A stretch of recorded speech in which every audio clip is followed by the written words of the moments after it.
penggerak berbagi untuk negeri, guru penggerak majukan pendidikan, guru penggerak menghamba pada murid. Waalaikumsalam Herni, alhamdulillah sehat. Sehat ya. Tetap semangat Bu Herni. Semangat, harus semangat. Iya, Ya, oke. kita mau bincang-bincang sebentar boleh? Oh, ini monggo. Oke, yuk kita duduk santai ya. Oke, di sini saya ada tugas dulu. Iya. Jadi saya mohon izinnya untuk mewawancarai kepala sekolah saya sendiri. Ya, siap. Terkait dengan tugas saya sebagai calon guru penggerak angkatan 7 ini, yang mana saya diminta untuk mewawancarai beberapa kepala sekolah terkait pengambilan keputusan nilai-nilai kebajikan ya. Sebagai kepala sekolah itu bagaimana dilema-dilema yang muncul di dalam setiap pengambilan keputusan itu bagaimana? Bersedia Ibu Yuni ya? Sangat bersedia. Iya, oke, terima kasih atas waktunya. Sama-sama Bu Herni, sukses selalu. Bu Herni. Amin. Begini Bu Yuni, saya sebagai calon guru penggerak ada tugasnya untuk mewawancarai beberapa kepala sekolah. Jadi saya mohon izin kepada kepala sekolah saya sendiri untuk saya wawancara terkait tugas saya sebagai calon guru penggerak. Di sini tema yang akan saya wawancarakan yaitu tentang pengambilan keputusan berbasis nilai-nilai kebajikan sebagai pemimpin. Ya, siap. Siap ya Bu Yuni ya? Siap. Kira-kira di sekolah kita ini apakah ini ada kasus-kasus yang kira-kira akan kita angkat dalam pembahasan wawancara hari ini? Ada Bu. Ada ya? Kebetulan sedang terjadi saat ini. Sedang terjadi saat ini ya. Iya. Jadi kita sedang dilema ini Bu ya. Iya. Ya, dilema benar-benar ya tentang bagaimana pengambilan keputusan yang benar-benar harus kita cermati kaitannya dengan paradigma. Ya, 4 paradigma ini kira-kira paradigma mana yang kaitannya dengan kasus yang kita alami saat ini ya. Ya, yang pertama tadi individu melawan kelompok, kemudian rasa keadilan melawan rasa kasihan, kemudian kebenaran melawan kesetiaan, terus jangka pendek melawan jangka panjang. Ibu kira-kira bisa Ibu ceritakan bagaimana dilema Ibu? Kalau di TK Harapan Bangsa dulu ini, saat ini Ji, paradigmanya itu tentang keadilan melawan rasa keadilan melawan rasa kasihan. Oh, iya. Itulah sedang terjadi saat ini. Bisa Ibu ceritakan bagaimana kronologinya? Untuk kronologinya itu ada guru saya bernama Bu Supriyati. Itu dapat kabar dari putrinya yang kebetulan itu berada di Surabaya, di desa Kabupaten Ibu Supri, sedang sakit, dan di sana Bu Supri itu tidak memiliki keluarga, jadi putrinya hanya sendirian karena bekerja sebagai PNS di sana. Dan di sini menjadikan saya sebagai dilema etika Bu, karena di satu sisi Bu Supri itu mengajar di kelompok B, sementara di sisi satunya Bu Supri sebagai ibu yang memang harus mendampingi putrinya sedang sakit.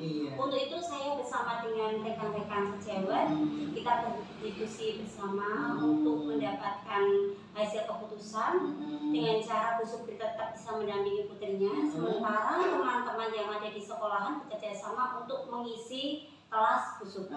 Alhamdulillah dengan kebersamaan kita terjadi keputusan yang memang tepat untuk dilema ini. Jadi anak-anak tetap mendapatkan pelajaran dari kita sebagai gurunya, dan Bu Supri juga tetap bisa mendampingi putrinya di Surabaya sana Bu ya.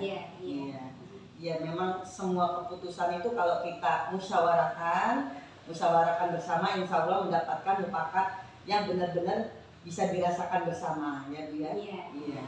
Terus ini selama ini saya mau tanya-tanya, selama ini bagaimana Ibu dapat mengidentifikasi kasus-kasus yang merupakan dilema etika atau bujukan moral itu?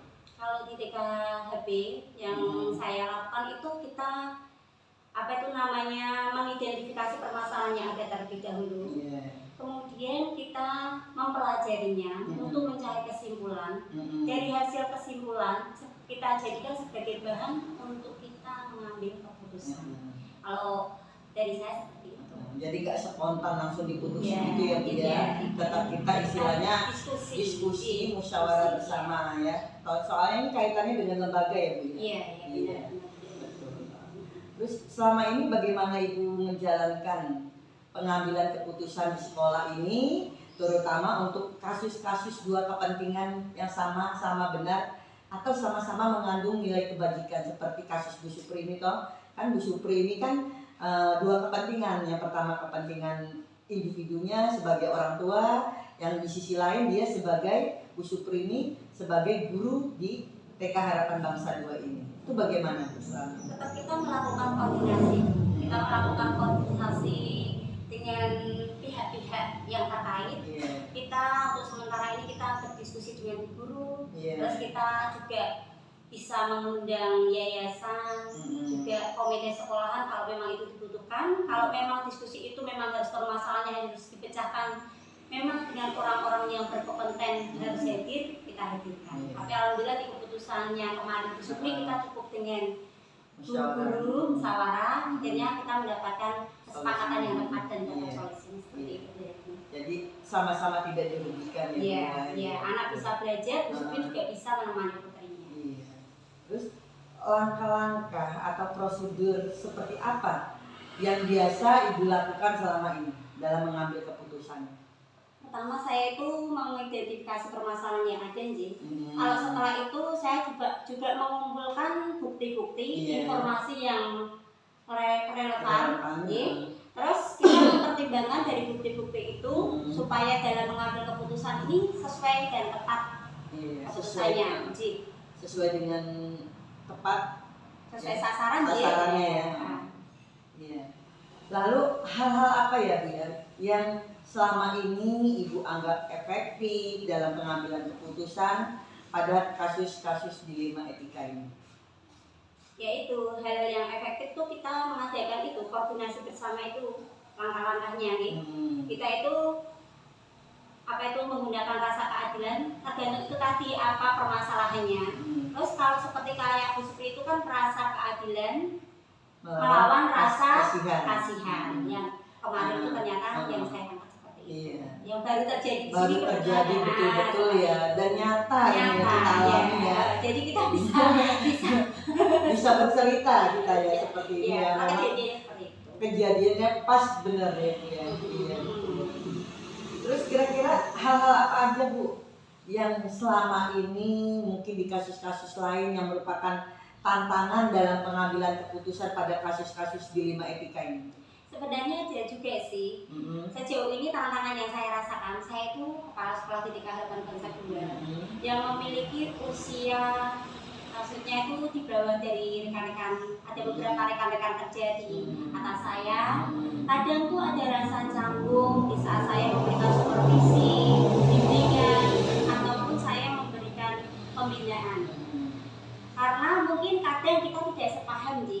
Untuk itu saya harus bekerja keras atau untuk menghilangkan rasa canggung, menghilangkan rasa saya tidak enak kepada teman-teman. Itu yang harus saya tantangannya seperti itu ya. Saya harus bisa menghilangkan karena mereka itu selain juga usianya di atas saya, ada yang senior dari saya.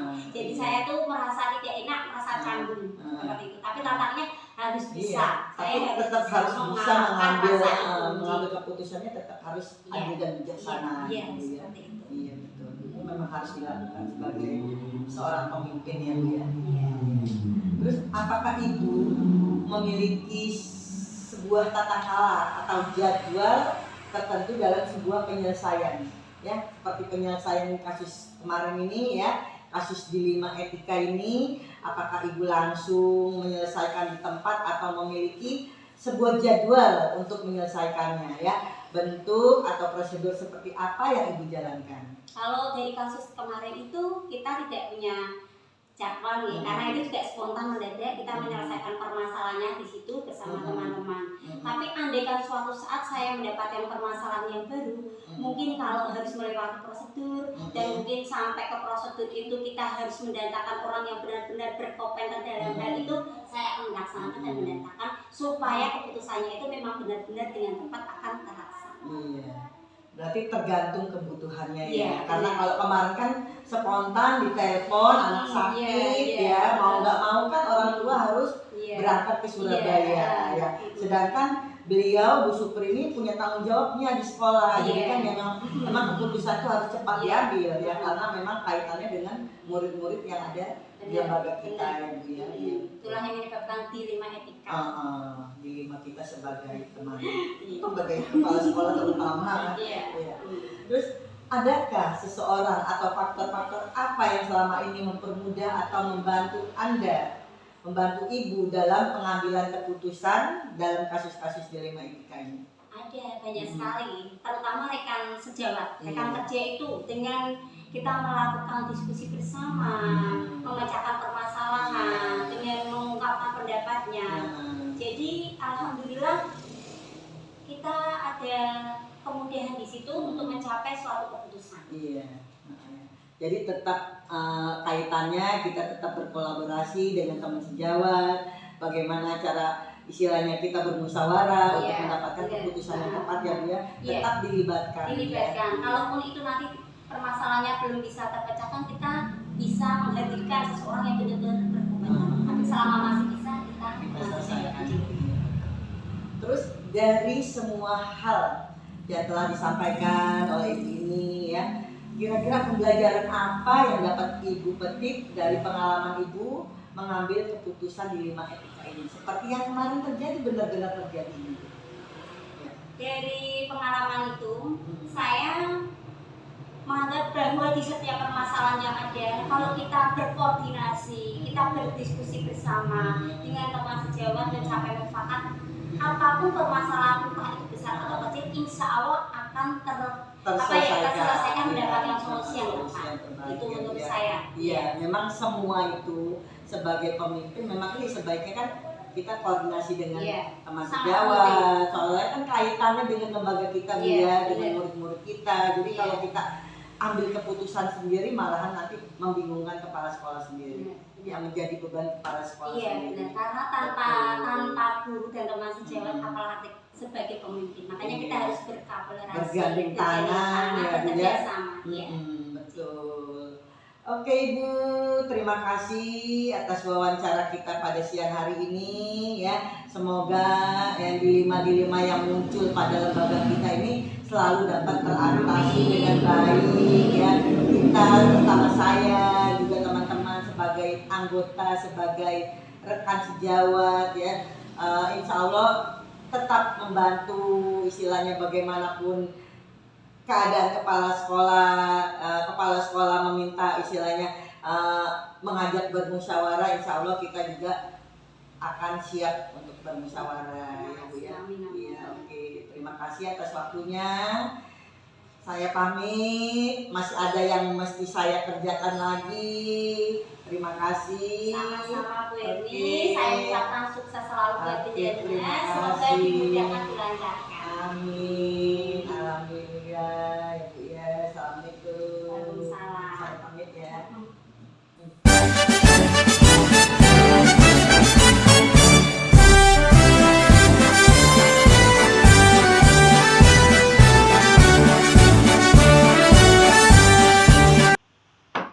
Assalamualaikum. Waalaikumsalam warahmatullahi wabarakatuh. Apa kabar Buku? Baik, alhamdulillah. Alhamdulillah ya, ada waktunya sebentar Buku. Oh ya, bisa monggo silakan. Oh iya, terima kasih.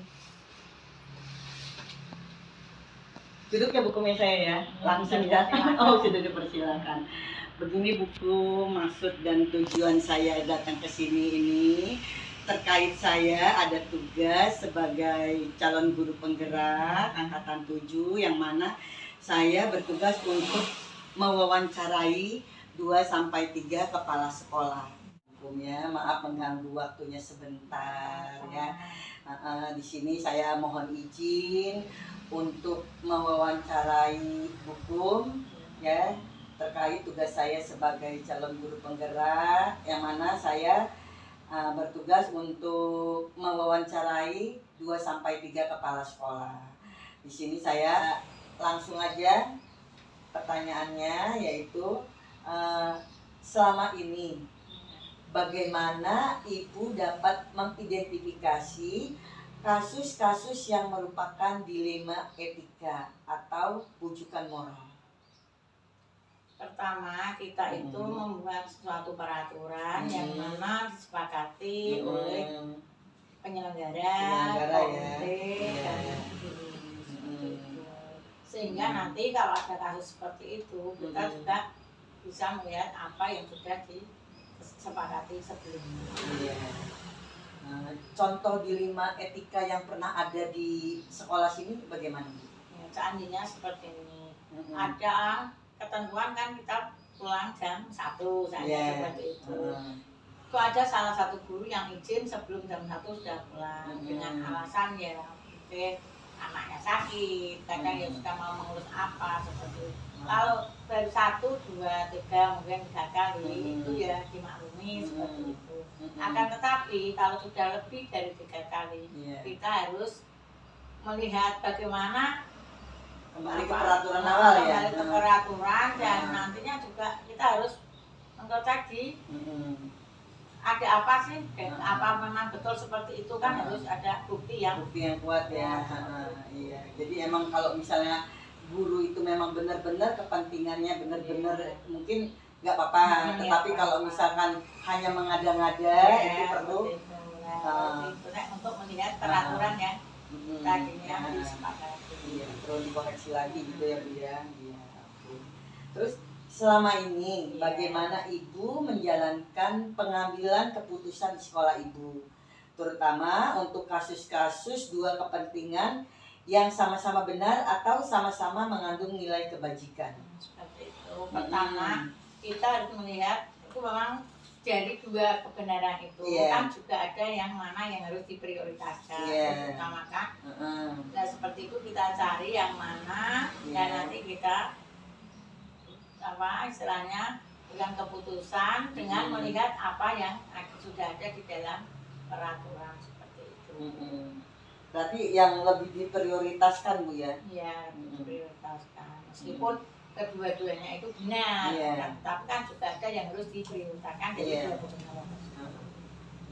Itu kan kalau dari paradigma yang ada 4 paradigma dilema etika yang ada gitu Bu ya, antara individu lawan kelompok, rasa keadilan lawan rasa kasihan, terus kebenaran melawan kesetiaan, jangka pendek lawan jangka panjang, itu kira-kira ada di paradigma mana itu Bu?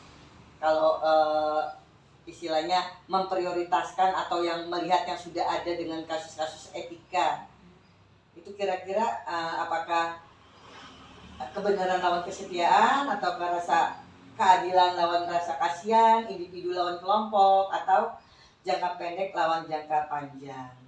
Ya tentunya dengan kalau yang sudah aturan tentukan itu ya jangka pendek ke jangka panjang. Masalahnya yang pertama kan itu melihat aturan, pertama berarti pakai ada istilahnya apa ya, pernyataan, pertama ada namanya apa itu, kesepakatan peraturan yang sudah dibuat. Kita pertama mesti kan dikasih harus membuat pernyataan itu yang pertama, ketiga. Kalau memang sudah 3 kali ya salah satunya ya tidak ada karena bukan jangka panjangnya ya memang tidak bisa ditoleransi seperti itu. Terus langkah-langkah atau prosedur seperti apa yang biasa Ibu lakukan selama ini? Pertama ya pendekatan dengan guru yang melanggar seperti itu. Nanti kalau sudah itu tidak bisa, dia harus membuat surat pernyataan seperti itu sampai pernyataan itu sampai 3 kali karena suatu aturan seperti itu, sehingga nanti kalau sudah kita serahkan kepada yang lebih berwenang lagi di atasnya yaitu penyelenggara seperti itu. Nantinya bagaimana keputusan penyelenggara seperti itu. Jadi tetap berbicara kepada penyelenggara kita juga ya Bu ya, dalam mengambil keputusannya. Penyelenggara diajak berbicara dengan itu tadi Dengan bukti bukti. SP1 sampai 3 tadi Iya. yang sudah disepakati bersama. Iya, iya. Terus hal-hal apa saja yang selama ini Ibu anggap efektif dalam pengambilan keputusan pada kasus-kasus dilema etika itu? Ya pendekatan. Pendekatan tadi ya, pendekatan. Terus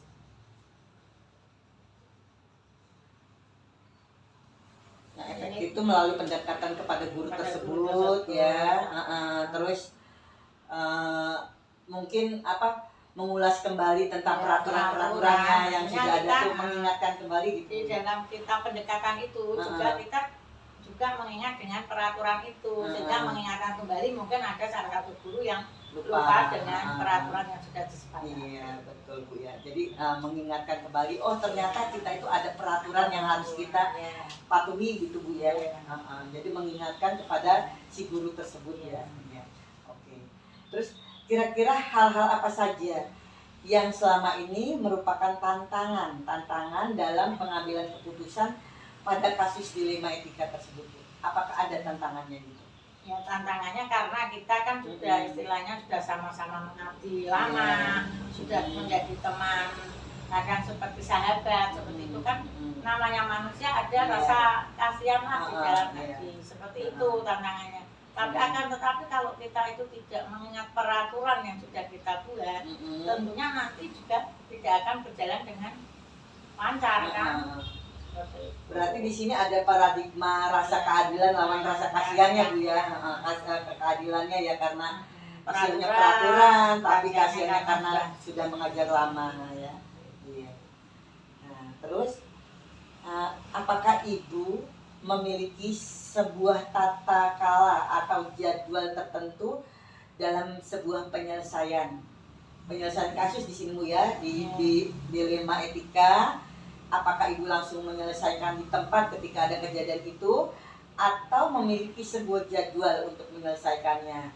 Bentuk atau prosedur seperti apa yang Ibu jalankan? Misalkan ketika ada kasus guru tersebut, apakah hari itu juga Ibu menyelesaikan, atau Ibu pikir-pikir dulu menjadwalkan dengan waktu tersendiri begitu Bu?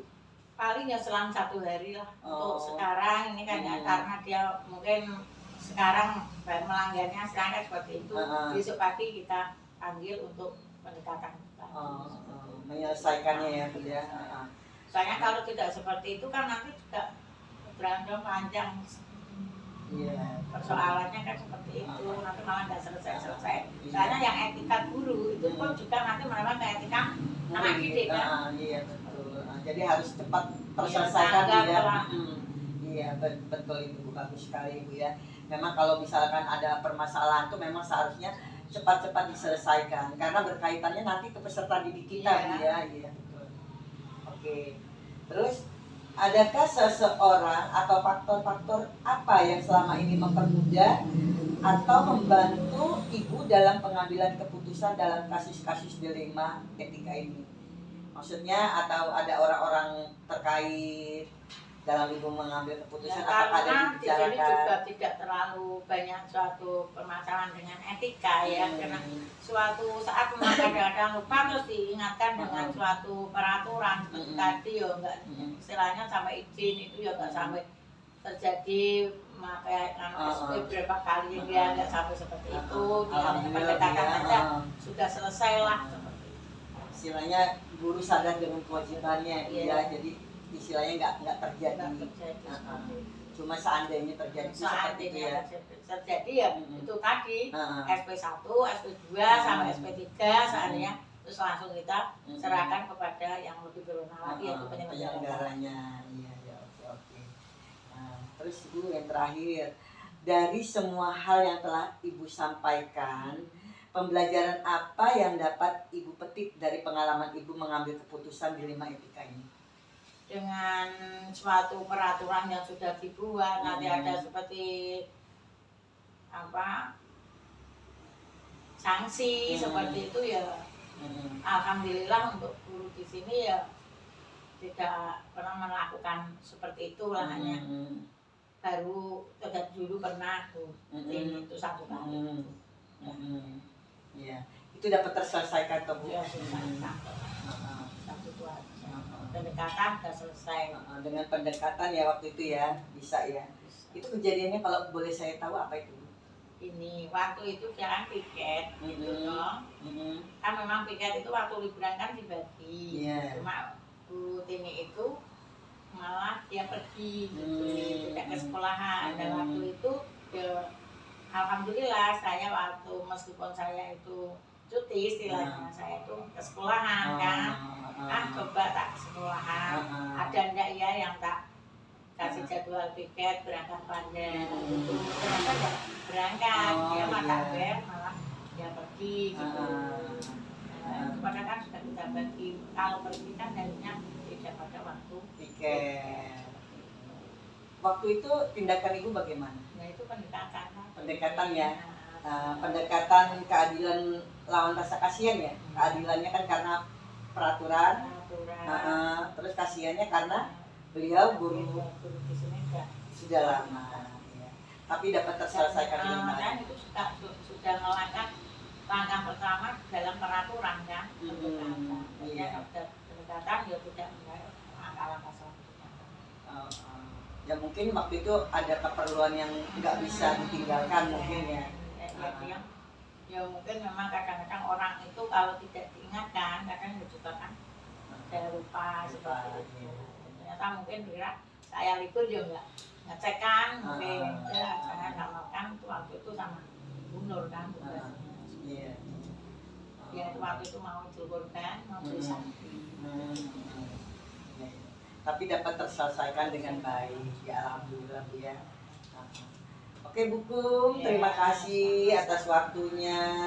Sementara hanya ini aja ya yang dapat saya tanya-tanyakan. Mungkin ke depannya misalkan saya nanti ada yang ingin saya tanya-tanyakan lagi, semoga Bu Kum bersedia Bu Kum ya. Ya membantu saya. Oke, terima kasih. Terima kasih banyak.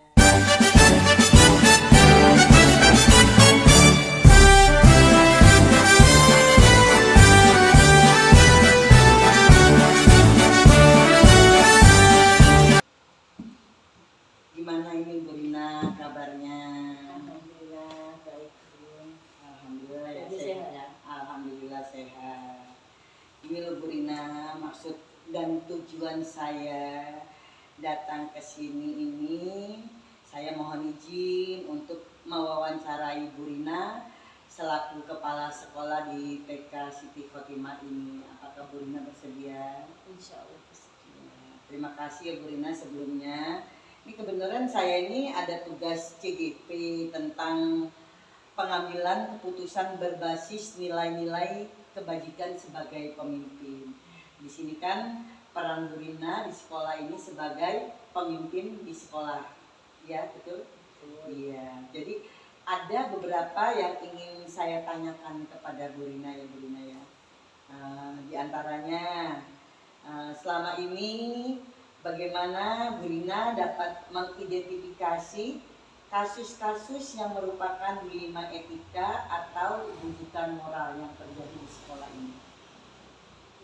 Misalnya seperti apa contohnya? Ya seperti misalkan ada kasus-kasus yang hubungannya antara kepentingan individu tapi kepentingan sekolah juga lebih diutamakan ya. Jadi itu bagaimana cara Bu Rina menyikapinya? Pertama dilihat dulu kasusnya seperti apa. Yang kedua kita lihat dari kita kan sudah punya tata tertib di peraturan di sekolah sini. Nah itu misalkan kok ada guru kok melenceng dari itu, nah nanti kita itu apa itu tata tertib seperti apa, nah dikasih tahu lagi gitu ya. Ya dikasih peringatan. Mungkin ada yang lupa gitu Bu Rina ya. Lah itu kan kasus-kasus seperti itu apakah pernah terjadi di sekolah Bu Rina ini? Ada sih, cuma satu berapa kali gitu. Terus masih bisa dapat terselesaikan? Bisa selesaikan sesuai dengan kita kesepakatan awalnya bagaimana dengan gurunya tersebut. Oh iya begitu. Nah di dalam kasus-kasus tersebut kan tentu aja ada dilema-dilema Ibu ya. Ada dilema-dilema etika yang harus dipertimbangkan. Misalkan kayak kasus yang terjadi pada Bu Rina, sekolah Bu Rina itu kira-kira masuknya dilema apa Bu? Misalkan individu lawan kelompok, individu itu kan pribadi, kelompok itu kan dengan guru-guru, misalnya dengan murid-murid, terus rasa keadilan lawan rasa kasihan, ya keadilan karena dia sudah mengabdi lama di sini, kasihan karena mungkin ada yang lebih diutamakan, yang harus memang benar-benar guru tersebut harus izin atau harus bagaimana. Kemudian ada juga kebenaran lawan kesetiaan, kemudian jangka pendek lawan jangka panjang. Kira-kira yang pernah terjadi di lembaga sini kasusnya seperti apa? Yang apa ya? Kita belum sih, tapi cuma maksudnya seperti kadang-kadang kita kan sudah bikin kesepakatan jadwal untuk berangkat pagi. Tapi kok ada ternyata pas berangkat pagi ternyata guru tersebut kok berangkatnya terlambat ya. Mau nggak mau kan ada yang guru yang lain bisa berangkat pagi. Disiasati. Iya. Terus juga misalkan saya kan juga kadang-kadang kan suka rapat juga, suka apa itu jam anak-anak kan juga kosong, nah itu saya izin dulu sama teman-teman apa itu untuk mengisi yang menggantikan kelasnya gitu ya. Jadi berarti kesepakatan di awalnya begitu ya kan, karena sebagai kepala sekolah mungkin kan kegiatannya banyak kan, harus menghadiri rapat, harus menghadiri inilah itulah ya Bu ya. Iya. Terus selama ini bagaimana Ibu menjalankan pengambilan keputusan di sekolah Ibu? Terutama untuk kasus-kasus dua kepentingan yang sama-sama benar atau sama-sama mengandung nilai kebajikan. Kita dilihat dulu kasusnya seperti apa, dilihat mana yang lebih baik dulu, yang lebih diutamakan. Kalau misalkan kok belum ada titik temunya, nah kita nanti bisa ke yayasan. Kita bisa dari yayasan, kita minta pendapat dari yayasannya itu bagaimana. Iya. Jadi seandainya sekolah Ibu bersama teman-teman tidak bisa mengambil keputusan karena kaitannya dengan sekolah ya Ibu ya, berarti mengambil keputusan minta tolong pada yayasan ya untuk mengambil keputusan itu bagaimana gitu Bu ya. Iya. Terus langkah-langkah atau prosedur seperti apa yang biasa Ibu lakukan selama ini dalam mengambil keputusan itu? Misalnya ketika mengambil keputusan yang memang benar-benar harus diputuskan kan tentu aja ada langkah-langkahnya, apa dengan pendekatan guru. Misalnya ada guru yang bermasalah, yang sering izin segala macam, itu kan tentu aja sebagai kepala sekolah itu kan kita kan bagaimana caranya agar guru tersebut misalnya datang terlambat, tidak datang terlambat lagi, kan tentu aja kan melalui pendekatan itu bagaimana langkah-langkah gurunya? Ya kita cari tahu info dulu kenapa itu terlambat. Terus kita bisa pendekatan dengan guru tersebut. Kok guru itu kok nggak nganu ya, berarti kita lebih inisiatif lagi, kita ngobrol-ngobrol lagi, sharing-sharing lagi. Secara kekeluargaan itu aja Bu ya. Ya berarti kan biar dapat kesimpulannya tuh bagaimana guru si A itu terlambat itu karena apa gitu kan ya, mungkin ada keperluan atau ada kejadian, tapi kalau terus menerus Bu itu bagaimana? Kalau terus menerus ya mungkin apa itu, mungkin dia juga punya rasa kewo sendiri, punya rasa apa itu nggak enak gitu ya sendiri sama teman-temannya. Iya. Pasti terjadi seperti itu Bu ya. Terus hal-hal apa saja yang selama ini Ibu anggap efektif dalam pengambilan keputusan pada kasus-kasus dilema etika? yang kira-kira ketika ibu mengambil keputusan itu langsung guru tersebut oh iya ya menyadari gitu, menyadari tentang keputusannya itu ternyata apa yang si guru tersebut menyalahi aturan, terus sudah ibu kasih tadi itu kan dengan pendekatan segala macam kan, terus dianggap keputusan itu memang benar-benar bisa dilaksanakan. Nah itu kira-kira hal-hal yang selama ini ibu anggap efektif itu dalam pengambilan keputusan pada kasus dilema etika itu bagaimana? Kita kan juga nggak bicara sama orang tersebut, jadi kita kumpulkan bareng-bareng, musyawarah ya berarti ya, bareng sama teman-teman, bagaimana enaknya, terus bagaimana solusinya, kita mencari solusi bareng-bareng. Berarti selain mengacu pada peraturan di awal, terus misalkan terjadi kasus seperti itu dimusyawarahkan kembali, gitu ya. Misalkan kok ada, kok ini kok aturan ini kok kurang cocok, mungkin bisa ditambah dengan aturan yang lain lagi. Terus hal-hal apa saja yang selama ini merupakan tantangan dalam pengambilan keputusan pada kasus-kasus dilema etika? Jadi tantangannya itu apa Bu kira-kira? Tantangannya itu misalkan biasanya itu tantangan itu dari luar. Nah, itu yang bikin suara-suara sumbing gitu ya. Apalagi misalkan kita punya program sekolah ya, punya sekolah banyak wali murid yang protes karena itu. Nah itu kita solusinya yaitu mempertemukan wali murid ke sekolah, kita diajak bicara bareng-bareng, kita cari solusi bareng-bareng. Berarti musyawarah dengan wali murid ya Bu ya. Jadi kesepakatannya nggak diambil sepihak gitu ya. Jadi kesepakatan diambil semua kepentingan, pemangku kepentingan ya antara kepala sekolah, guru dan juga wali murid. Iya betul. Jadi tidak berat sebelah kalau seperti itu ya Bu ya. Iya. Terus apakah Ibu memiliki sebuah tata cara atau jadwal tertentu dalam sebuah penyelesaian kasus dilema etika?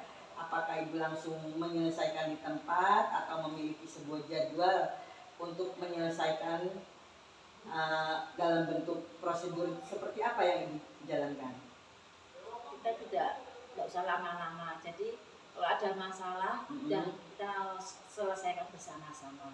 Jadi tidak usah menunda-nunda. Oh gitu. Jadi langsungnya itu apa hari ini kejadian langsung diselesaikan atau nunggu besok?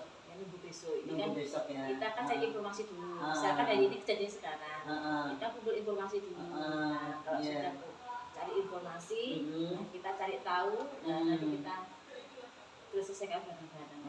Itu yang berikutnya. Iya betul ya. Jadi nggak dengan langsung spontan ya Bu ya, tapi mengumpulkan data-data fakta yang ini ada ya tentang kebenarannya itu ya Bu ya. Iya. Memang sebagai seorang pemimpin harus kayak gitu Bu ya. Jadi nggak berat sebelah tidak merasa dirugikan, sekolah pun tidak merasa dirugikan. Terus adakah seseorang atau faktor-faktor apa yang selama ini mempermudah atau membantu Ibu dalam pengambilan keputusan dalam kasus-kasus dilema etika? Oh itu berarti apa lagi itu pertanyaannya Bu? Adakah seseorang atau faktor-faktor apa yang selama ini mempermudah atau membantu Ibu dalam pengambilan keputusan dalam kasus-kasus dilema etika? Itu yang pertama itu tadi apa? Yayasan. Oh iya di sini ada yayasan Bu ya, ada yang punya yayasannya. Terus itu kita juga punya komite orang tua itu juga saling membantu. Jadi kita kalau punya orang dari apa itu wali murid bisa kita menghubungi ke komite, komite bisa menyampaikan ke sekolah. Nanti kita punya jalur jembatannya itu. Dimusyawarahkan kembali. Gitu, ya. Jadi yayasan orang tua istilahnya ikut berkecimpung juga ya di lembaga sini Bu ya. Terus dari semua hal yang telah disampaikan ya, pembelajaran apa yang dapat Ibu petik dari pengalaman Ibu mengambil keputusan dilema etika itu?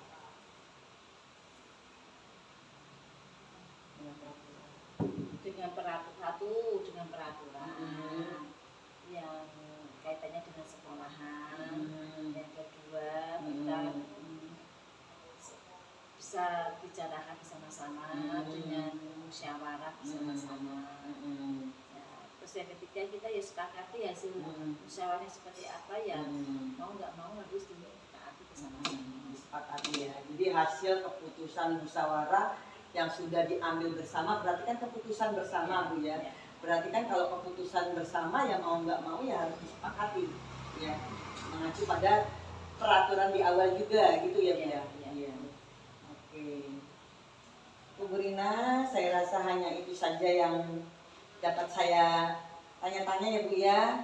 Ya mudah-mudahan dengan wawancara ini Ibu tidak menjadi bosan apabila saya suatu saat saya kesini lagi untuk bertanya-tanya lagi kepada Bu Rina ya.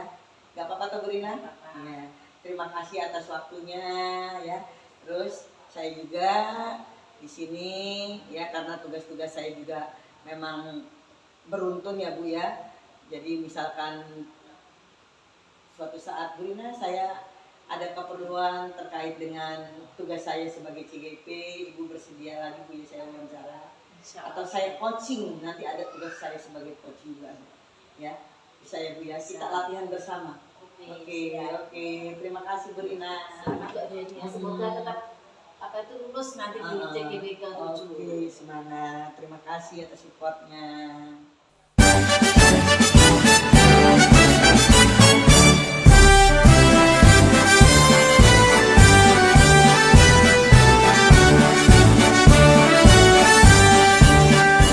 Bulatkan tekad kuatkan hati, negeri ini memanggilmu kawan.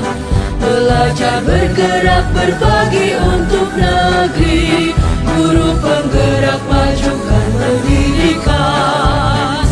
Guru penggerak menghamba pada murid, kreatif rancang pembelajaran. Hargai potensi, tingkatkan prestasi, lahirkan profil pelajar Pancasila. Belajar, bergerak, berbagi untuk negeri, kita menjalin kolaborasi. Belajar, bergerak, berbagi untuk negeri, demi bakti pada Ibu